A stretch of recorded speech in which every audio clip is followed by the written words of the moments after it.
Hola oyentes de Radio Sefarad, tenemos el gusto de tener a Varda Fishbein en la línea telefónica para seguir hablando de la geografía del Yiddish. ¿Qué tal, Varda? Hola Jorge, hola a los oyentes de Radio Sefarad, una entrega más. Bueno, hoy nos vamos un poquito más para el oeste, para el centro de Europa, para Moravia, que es parte de la República Checa hoy en día, a una ciudad, pueblo o aldea, que ya nos lo dirás, que en Yiddish se conoce como Olmütz.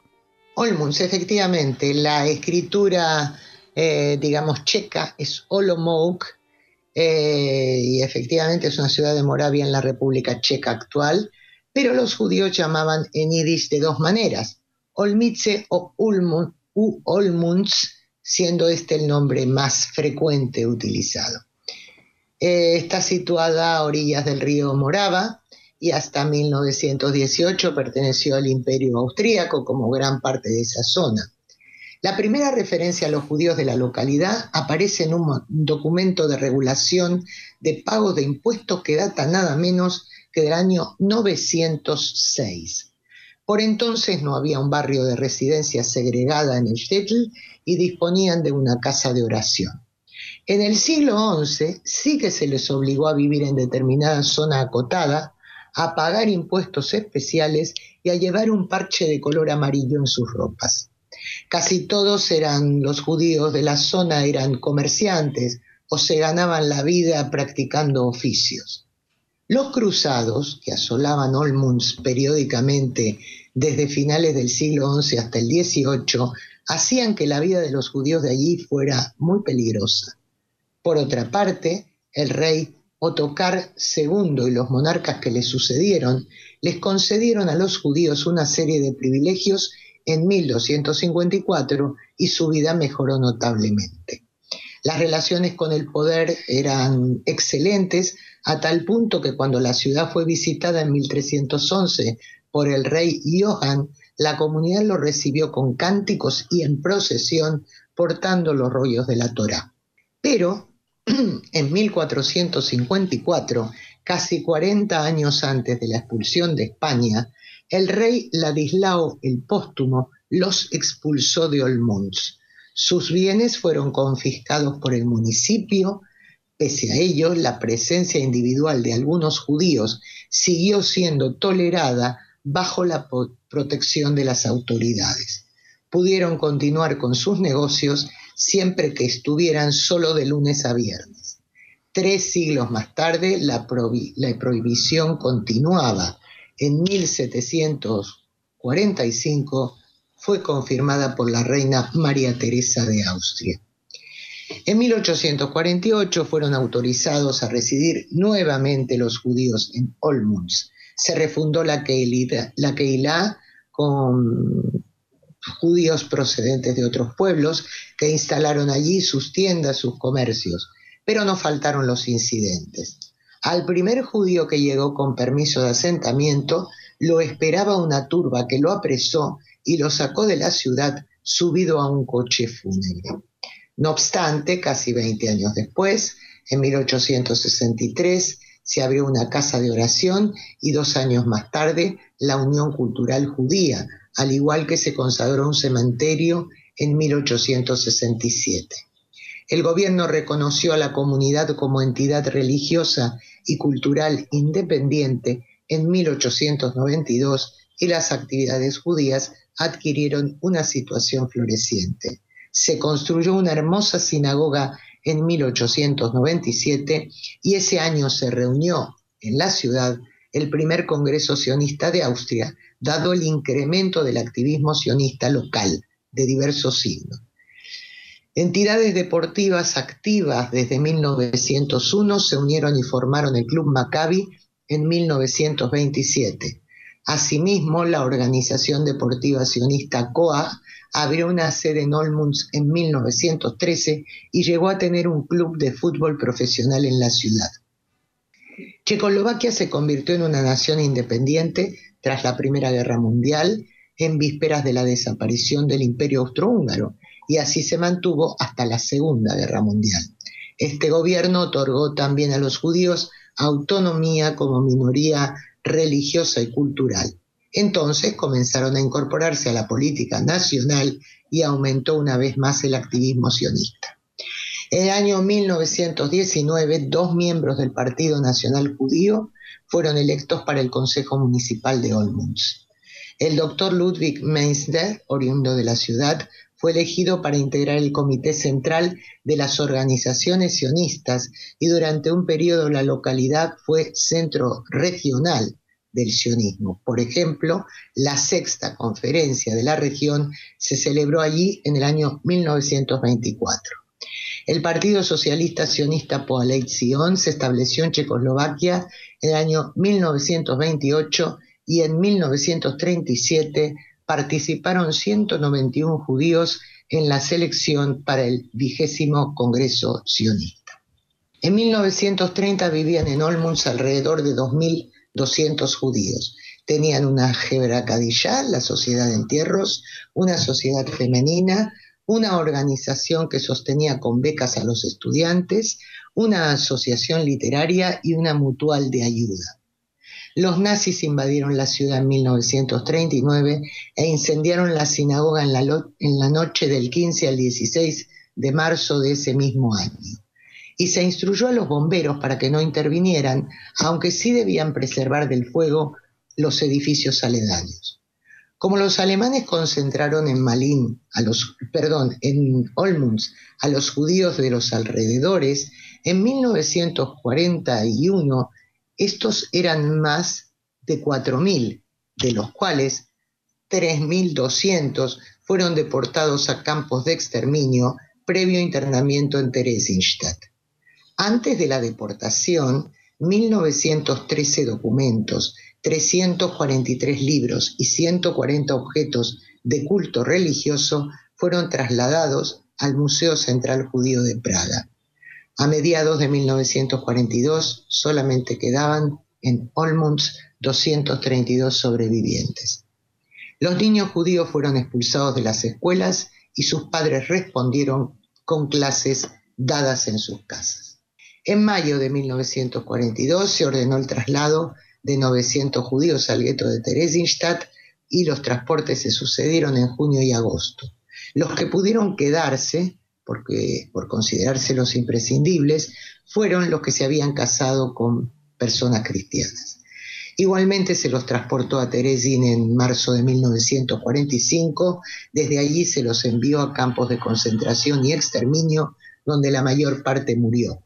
El número exacto de deportados de Olmütz y alrededores fue de 3.494 judíos.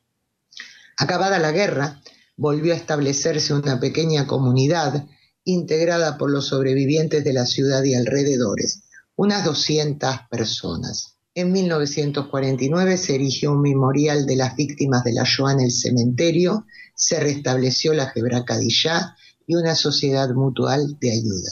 4 años después vivían en Olmütz 450 judíos que asistían a los oficios religiosos del rabino del distrito de Brno, al que invitaban, y celebraban festividades y actos culturales.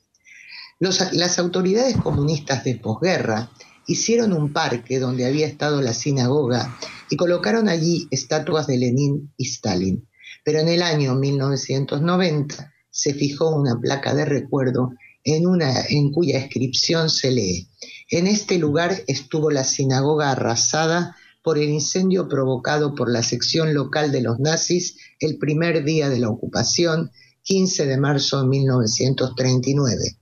Los miembros víctimas del genocidio nazi de esta comunidad fueron 2.292. La diferencia entre la cifra que di anteriormente de 3.494 es porque corresponde a las aldeas circundantes. Uh-huh.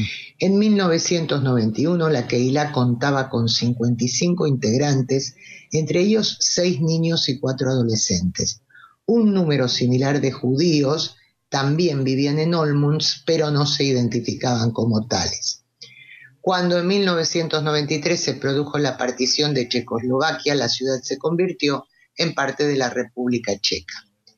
En Olmütz están instaladas desde 2011 las llamadas Stolpersteine, un montaje del artista alemán Günter Deming que consiste en cubos de piedra en los que están inscritos los nombres, fechas de nacimiento y lugar de muerte, cuando se conoce, de toda persona nativa que haya sido asesinada durante la Shoah. Los cubos están instalados frente a las casas donde había vivido cada una de las víctimas. En la actualidad el activismo judío continúa, se celebra el Shabbat y las festividades para nativos y turistas, los servicios están a cargo de un hazán, del director comunitario o de un rabino invitado. Hay también una cocina kasher para preparar comidas comunitarias. Los entierros se ofician en Neredín, una barriada casi suburbial de Olmutz. Funcionan 2 clubes sociales e instituciones que sostienen a los desfavorecidos y ancianos de la comunidad, financiada por la Fundación de Reclamación de las Pérdidas de las Víctimas del Holocausto. Los socios comunitarios se benefician de viajes organizados y de diversos eventos culturales. También se ofrece un catering kasher y alojamientos para visitantes. En el 2012 los integrantes de la Keilah sumaban 154 personas. Y bien, vamos como siempre a destacar a los vecinos judíos más relevantes. Entre las figuras destacadas de Olmutz interesa mencionar a la familia de músicos Fall. El padre, Moritz Fall, fue compositor y director de bandas militares. Su hijo, Leopoldo Leo Fall, el más famoso de la familia, nació en 1873 cuando Olmutz era parte del Imperio Austríaco y aprendió música con su padre. Era compositor de operetas y director de orquesta. Falleció en Viena en 1925. Siegfried, nacido en 1871, que fue alumno de Max Bruch, compuso óperas y canciones. Se ganaba la vida haciendo las transcripciones para piano de las exitosas operetas de su hermano Leo. Fue asesinado por los nazis en el campo de concentración de Terezín en 1943. Y Richard, nacido en 1882, componía canciones populares. En 1945 fue asesinado en Auschwitz. Otro músico nativo fue Fritz Zweig, profesor y director de orquesta que nació en Olmutz en 1893 y estudió en Viena con Schoenberg. En 1923 viajó a Berlín como director de la Volksópera y a partir de 1927 de la Ópera Nacional. En 1933, con los nazis en el poder, fue despedido. Regresó a su país y en Praga dirigió el teatro alemán de la ciudad. 5 años después abandonó Checoslovaquia ante su desmembramiento cuando los nazis anexaron los Sudetes y se instaló en París. Cuando Francia fue ocupada en 1940, una vez más huyó, en este caso hacia Estados Unidos, donde se desempeñó como profesor de música en Los Ángeles. Falleció en esa ciudad en el año 1984. Por último, Olga Taussky Todd nació en 1906 en la ciudad. Era matemática experta en teoría de números y teoría de matrices. Estudió en la Universidad de Londres, doctorándose en 1930. Su origen judío determinó que huyera ante la presión nazi, precisamente a Gran Bretaña, en 1934, donde 3 años después se incorporó a la Universidad de Londres como profesora. Entre 1943 y 1947 trabajó como ingeniera de aviación en el Laboratorio Nacional de Física de la ciudad. En 1947 emigró a Estados Unidos y adoptó la nacionalidad del país en 1953. Fue asesora matemática en Washington y desde 1957 la primera mujer profesora que tuvo el Instituto Tecnológico de California. Entre otras muchas condecoraciones, fue galardonada con la Cruz de Honor de Austria. Olga Taussky murió en Pasadena, California, en 1995. Y hasta aquí lo que sabemos o lo más importante que podemos contar acerca de Olmutz. Olmütz, que como tantas localidades donde vivían los judíos, era un sitio pequeño, pero del que surgieron personalidades muy importantes. Muchas gracias por habernos atendido, Varda, y hasta la próxima entrega de la Geografía del Yiddish. Hasta la próxima, Jorge.